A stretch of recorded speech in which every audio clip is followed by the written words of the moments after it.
అందరికీ నమస్కారం. ఈ వీడియో ద్వారా మనం హైదరాబాద్‌లో ఎటువంటి ప్రాంతాల్లో ఇన్వెస్ట్‌మెంట్ చేసుకోవాలి? లేకపోతే అమరావతిలో ఇన్వెస్ట్‌మెంట్ చేసుకోవడానికి అనువైన ప్రాంతాలేవి? ఈ 2 ప్రాంతాల్లో ఏది బెటర్ ఆప్షన్ ఈరోజు ప్రస్తుతం ఉన్న పరిస్థితిలో ఉన్నది? మార్కెట్ ఉన్న ప్రాంతాలు ఏంటి అనే దాని గురించి తెలుసుకుందాము. ఈ వీడియో ఎంతో కొంత మీ ఇన్వెస్ట్‌మెంట్ చేసుకోవడానికి ఉపయోగపడుద్దని మాత్రం నేను ఆలోచిస్తున్నాను. Thank you.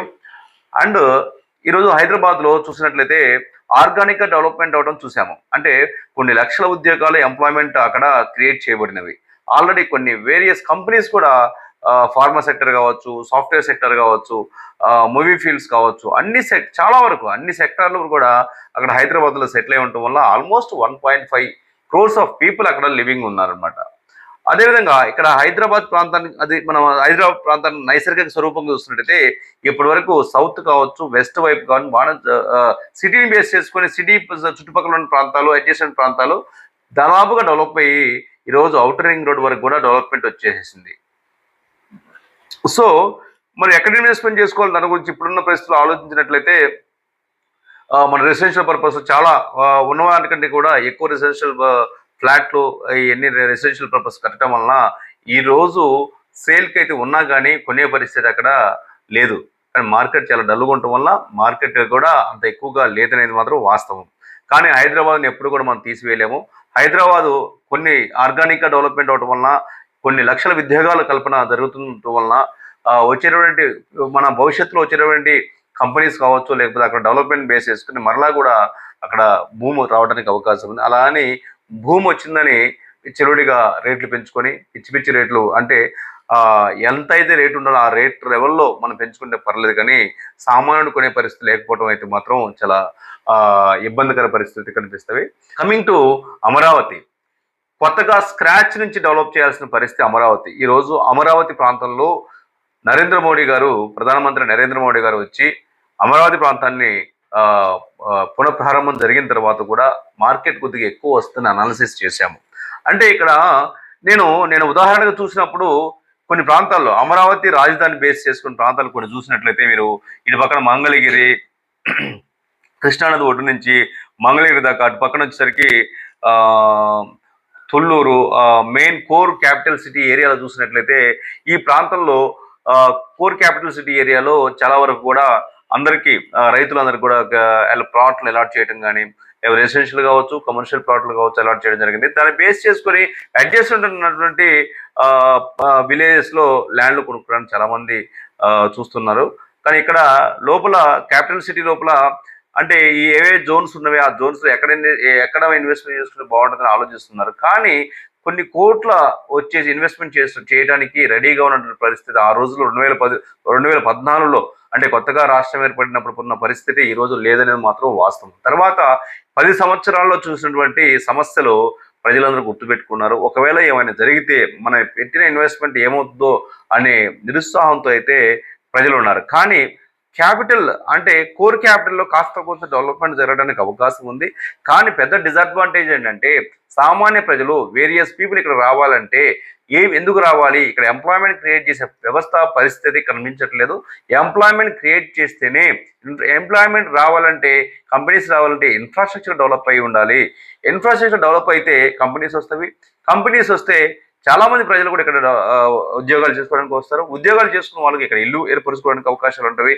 ఎలా అయితే ఆర్గానిక్గా అమరావతిలో జరగాలి అన్నట్లయితే హైదరాబాద్ ఎలా అయితే జరిగిందో అలా జరగాలి అన్నట్లయితే చాలా కష్టపడాల్సిన అవసరం ఉంటుంది.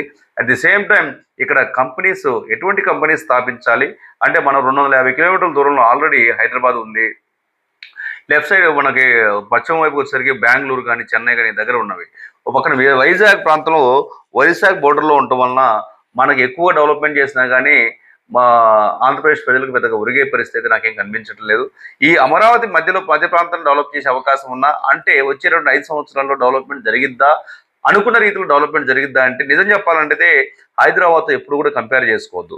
హైదరాబాద్ చాలా మెట్రోపాలిటన్ సిటీగా అవతారం ఎత్తడానికి ఆల్మోస్ట్ 25 నుంచి 30 సంవత్సరాల కృషి కష్టం ఉంది. అలా అని వెంటనే అవ్వాలని మాత్రం అమరావతిని అనుకోవద్దు. కానీ ఇక్కడ అమరావతిలో రేట్లు ఎలా ఉన్నవి? అంటే ఏమీ లేని దగ్గర అదిగో ఇన్నర్ రింగ్ రోడ్డు, ఇదిగో అవుటర్ రింగ్ రోడ్డు, ఇదిగో అవుటర్ రింగ్ రోడ్డు ఆ పొలాల్లోంచి వస్తుందని చూపిస్తుంది. నేను ప్రత్యక్షంగా వెళ్ళి చూసినప్పుడు ఇదిగో అవుటర్ రింగ్ రోడ్డు వస్తుంది, ఇక్కడ నుంచి వస్తుంది, ఈ బౌండరీస్ లో వస్తుండటం వల్ల అవుటర్ రింగ్ రోడ్ నుంచి వెళ్ళే ప్రాంతాలు అవతల, అంటే అవుటర్ రింగ్ రోడ్ లోపల ప్రాంతాలకి రేట్లు ఒక రకంగాను, అవుటర్ రింగ్ అవతల ప్రాంతాలకు రేట్లు ఒక రకంగాను చెప్తూ ఉన్నారు ఇప్పుడు రైతులు.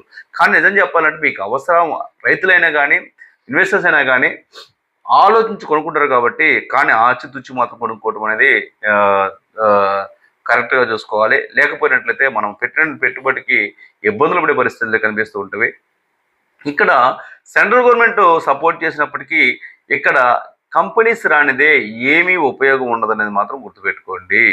వచ్చేటటువంటి 3 సంవత్సరాలు చాలా కీలకమైనటువంటి 3 సంవత్సరాలు. ఈ 3 సంవత్సరాల్లో ఎటువంటి నాన్ పొల్యూటింగ్ కంపెనీస్ ఇక్కడ ఎస్టాబ్లిష్ చేయబోతున్నారు ఈ అమరావతి రాజధానిలో.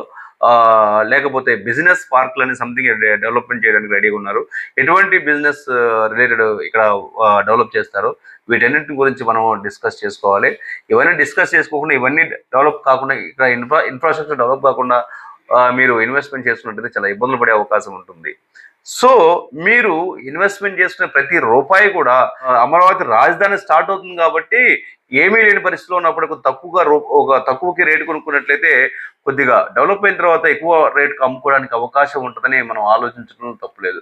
అలానే ఇప్పుడు ఎట్లా ఉంది, ఫర్ ఎగ్జాంపుల్ అక్కడ మనం లాస్ట్ టైం ఛత్తీస్గఢ్ రాజధాని ఏర్పడినప్పుడు, కొత్తగా పెట్టినప్పుడు ఎలాంటి పరిస్థితి జరిగిందంటే ఇంత ఘోరంగా అయితే ఇంత వేల మీదగా రేట్లు పెంచిన పరిస్థితి లేదు. గతంలో చూసిన అనుభవాల రీత్యా ఇక్కడ ఇన్వెస్ట్మెంట్ పెట్టుకోవడానికి చాలా మంది జంకుతున్నారు. ఆల్రెడీ ఆంధ్ర పీపుల్ కూడా వేరియస్ కంట్రీస్లో సెటిల్ అయిన వాళ్ళు కూడా ఆంధ్రాలో ప్రాపర్టీస్ కొనడానికి కొద్దిగా జంకుతూ ఉన్నారు ఇక్కడున్న చూపిస్తున్నటువంటి రేట్ల వల్ల. అంటే ఇక్కడ ఇన్ఫ్రాస్ట్రక్చర్ ఏముంది, కొత్తగా ఉద్యోగాలు కల్పిస్తే ఎక్కడి నుంచి జనం వస్తారు, జనం రావటం వల్ల నీకు ఇక్కడ రెవెన్యూ జనరేట్ అవుతుంది. ఇక్కడ అలాంటి పరిస్థితి ఇప్పుడు వచ్చే 3 సంవత్సరాలు జరుగుతుందా జరగదా? జరిగితే ఏంటి, మనకు రోడ్లు కాదు కావాల్సింది. రోడ్లు వస్తున్నాయి, అవుటర్ రింగ్ రోడ్ వస్తుంది, ఇవన్నీ ఆలోచించుకోవడానికి కరెక్ట్ కాదు. ఇన్వెస్ట్ చేసేవాడికి ముందుగా ఎటువంటి ఎంప్లాయ్మెంట్ క్రియేట్ చేయడానికి వీళ్ళు ఆలోచిస్తున్నారని మాత్రం చూడండి.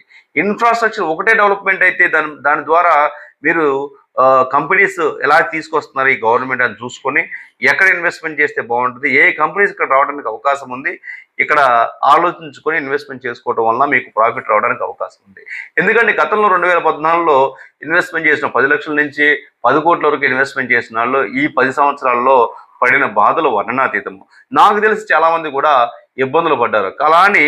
అలా నేనేమి తప్పుపట్టట్లేదు. అమరావతి బలంగా అద్భుతంగా రాజధాని డెవలప్ అయ్యి అద్భుతమైనటువంటి ఎంప్లాయ్మెంట్ క్రియేట్ చేసే ఒక ప్రాంతంగా నిలబడాలని మనస్ఫూర్తిగా కోరుకుంటున్నాను.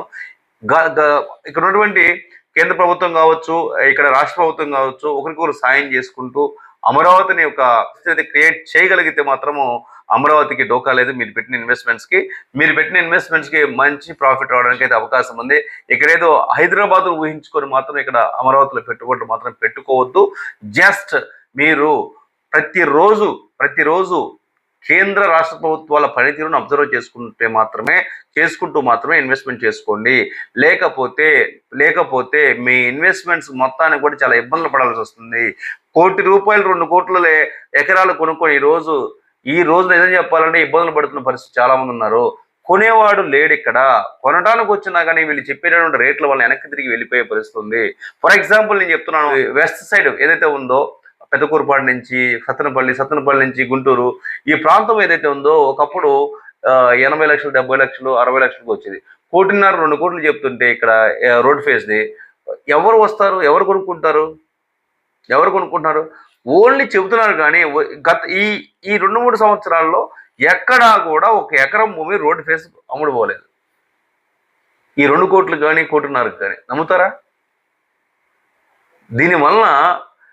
దీనివల్ల ఎవరన్నా ఇట్లా ఫేస్ ఎవరన్నా తెలియకుండా ఇన్వెస్ట్మెంట్ చేసుకుంటే ఇబ్బందులు పడే పరిస్థితి కనిపిస్తూ ఉంది.